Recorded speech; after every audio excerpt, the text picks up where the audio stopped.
I work from my remote cabin as a civil rights attorney, and I thought I'd seen every type of legal violation imaginable. But nothing prepared me for the moment when my HOA president broke into my home while I was on a live video conference with the state attorney general's office. What happened next was the most satisfying case of instant karma I've ever witnessed. It all started 3 months ago when I bought a beautiful log cabin in Pine Ridge Estates, a small mountain community about an hour outside the city. The place was perfect for my work, quiet, private, and far enough from civilization that I could focus on my cases without distractions. I specialize in constitutional law and civil rights violations, so having a peaceful workspace was essential. The HOA president was a woman named Beverly Hutchins, a retired real estate agent in her 60s who treated the homeowners association like her personal fiefdom. She had short silver hair, always wore power suits even for casual meetings, and spoke with the kind of authority that suggested she'd never been told no in her entire life. My first encounter with Beverly came during my second week in the cabin. I was working on a brief when she knocked on my door at 8 a.m. on a Saturday morning. "You must be the new owner," she said, pushing past me into my living room without being invited. "I'm Beverly Hutchins, HOA president. We need to discuss some immediate compliance issues." I blinked. "Compliance issues? I just moved in."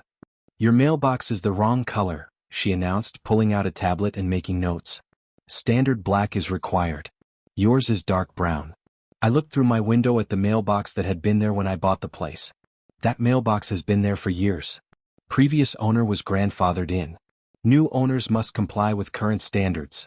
She was walking around my living room taking photos with her tablet. "Also, your window treatments are visible from the street.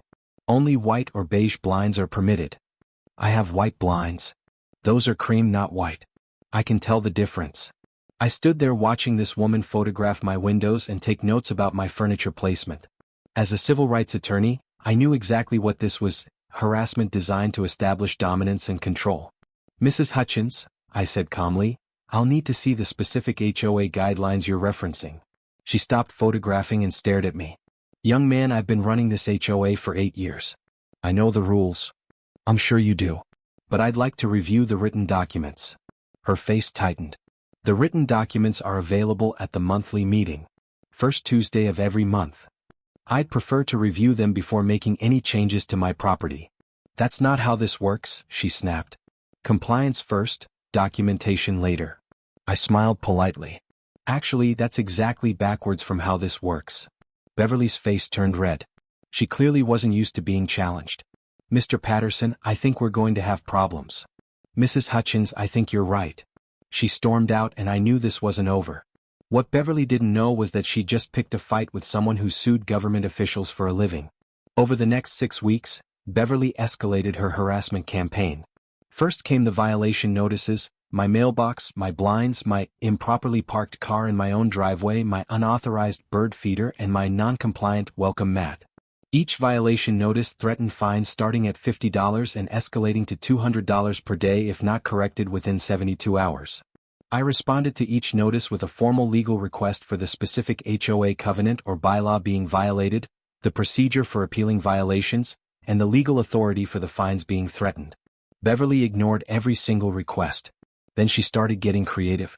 She claimed my outdoor lights were too bright and violated the dark sky ordinance. There was no dark sky ordinance. She said my cabin's wood stain was inappropriate brown instead of approved brown. The approved color list didn't exist. She filed a complaint that my work vehicle, a standard sedan, was commercial because I used it to drive to court. She declared my vegetable garden a landscaping violation because it wasn't aesthetically consistent with the neighborhood. Every violation notice was a masterpiece of petty tyranny, but they were also evidence. I documented everything, photographed every notice, and kept detailed records of our interactions. The breaking point came when Beverly declared that my mail delivery was creating excessive postal vehicle traffic, and demanded I install a different type of mailbox at the end of my driveway instead of by my front door. When I didn't comply within her arbitrary 72-hour deadline, she escalated to what she called emergency compliance measures. That's when she decided to steal my mail. The morning it happened, I was preparing for one of the most important video conferences of my career. Our firm was representing a group of homeowners in a class action lawsuit against an abusive HOA in another county, and I was scheduled to present our findings to the State Attorney General's Civil Rights Division. The case had gotten statewide attention because the HOA had been systematically targeting minority homeowners with excessive fines and harassment. The Attorney General's office was considering filing criminal charges against the HOA board members. I'd been working on this case for 6 months, and today's presentation could result in the first ever criminal prosecution of HOA officials for civil rights violations under color of law. I was setting up my camera and testing my connection when I heard a car door slam outside. It was 9:45 a.m., and my conference was scheduled to start at 10 o'clock. Through my window, I saw Beverly walking up my driveway carrying a large cloth bag. She went straight to my mailbox, opened it, and started pulling out my mail. I couldn't believe what I was seeing. She was literally stealing mail from a federal mailbox on my property in broad daylight. But it got worse. After taking my mail, Beverly walked up to my front door and tried the handle. When she found it locked, she pulled out a set of keys and started trying them one by one. I realized she was attempting to break into my house. My video conference was starting in 10 minutes, but I grabbed my phone and started recording. Beverly eventually found a key that worked. Apparently she'd somehow gotten a copy of my house key and let herself into my cabin. I was hidden in my office with the door mostly closed so she didn't see me. But I could hear her moving around, opening drawers, going through my papers. At exactly 10 a.m., my computer chimed with the incoming video call. State Attorney General Rebecca Morrison appeared on screen, along with 2 prosecutors from the Civil Rights Division. "Good morning, David," Attorney General Morrison said. "Ready to present your findings?" "Actually, General Morrison, I need to report a crime in progress. The HOA president just broke into my house and is currently burglarizing it while we're speaking." The screen went quiet. All 3 state officials stared at me. "I'm sorry, what?" Morrison asked. "The local HOA president just used a key to enter my house without permission. She's in my living room right now going through my personal property. She also stole mail from my federal mailbox about 15 minutes ago." I could hear Beverly in the next room opening cabinets and drawers. Prosecutor James Walsh leaned forward. "David, are you saying this is happening right now while we're on this call?" "Yes, sir. I have video of the mail theft and the break-in. She's still in my house." Attorney General Morrison's expression was deadly serious. "David, can you safely confront this person while maintaining the video connection?" "Yes, ma'am. I think you'll find this very educational, given the case we're discussing today." I picked up my laptop and walked quietly toward my living room. Beverly was at my desk, going through my files and photographing documents with her phone. "Excuse me," I said loudly. Beverly spun around, her face going white when she saw me. Then she noticed the laptop screen with 3 state officials staring at her. "What are you doing in my house?" I asked, keeping my voice calm and professional. "I'm conducting a compliance inspection," Beverly stammered. "The HOA has emergency access rights." "Ma'am," I said, turning the laptop so the camera could see her clearly, "you just committed breaking and entering, burglary, and federal mail theft. You're on a live video call with the State Attorney General's office." Beverly's face went from white to bright red. She looked at the screen, then back at me, then at the screen again. Attorney General Morrison spoke directly to Beverly through the laptop. "Ma'am, I'm Rebecca Morrison, State Attorney General. Are you currently inside this gentleman's home without his permission?" Beverly's mouth opened and closed like a fish. The HOA, compliance." "Ma'am, that's not an answer. Did you have permission to enter this home?" "The HOA agreement gives us emergency access," Beverly said weakly. Prosecutor Walsh joined the conversation. "Ma'am, what was the emergency?" "Compliance violations." "What specific violations required emergency entry into someone's home?" Beverly held up a handful of my mail. "Excessive postal delivery." The silence on the video call was deafening. Attorney General Morrison spoke very slowly. "Ma'am, you broke into someone's house because you thought they were getting too much mail?" "It's a community standards issue," Beverly said desperately. "Ma'am, are you aware that tampering with mail is a federal crime?" Beverly's hands started shaking. She was still holding my mail, standing in my living room, caught red-handed on a video call with the state's top law enforcement officials. I looked at the screen. "General Morrison, should I call local police, or would you prefer to handle this through your office?" "David, call local police immediately. We'll stay on the line as witnesses." I pulled out my phone and dialed 911, keeping the laptop positioned so the Attorney General's office could see and hear everything. 911, what's your emergency?" "I need to report a burglary in progress.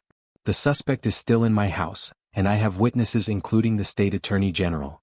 "Sir, did you say the State Attorney General?" Yes, we're on a video conference. She can verify the situation. Beverly was now backing toward my front door, still clutching my mail.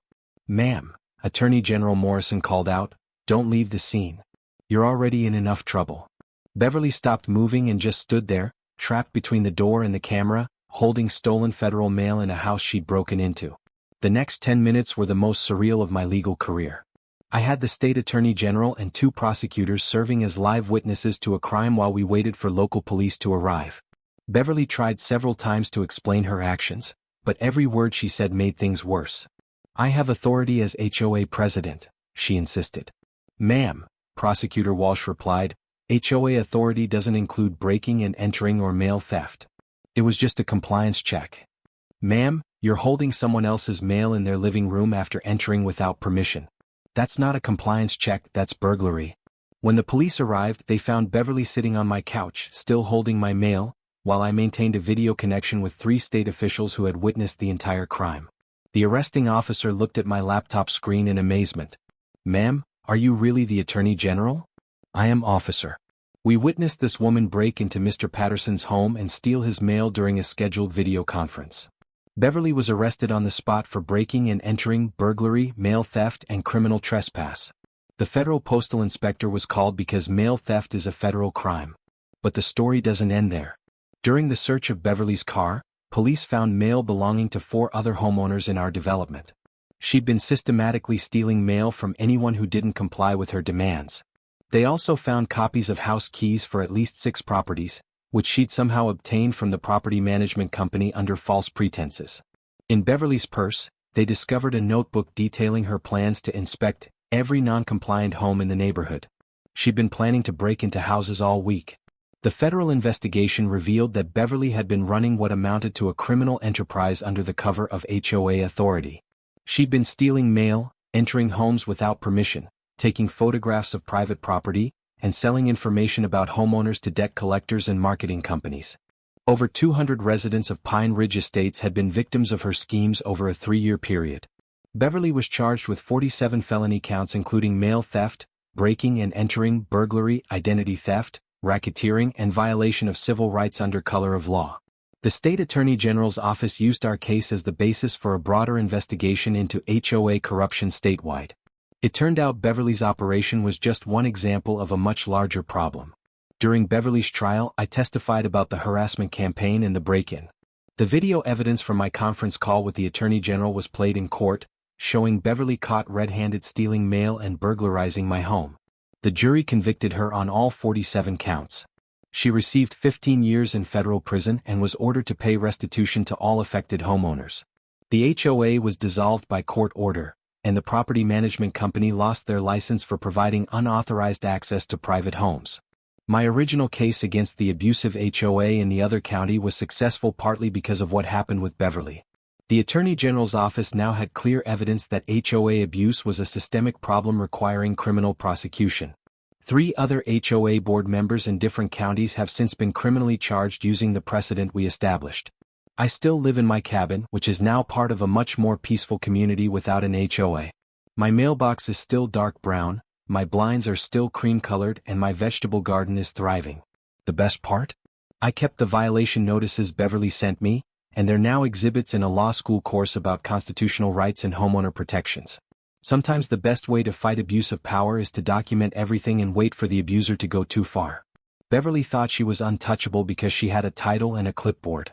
She learned the hard way that real authority comes from the law, not from terrorizing your neighbors. And she definitely learned that you should never commit federal crimes while being watched by the state attorney general. The moral of the story?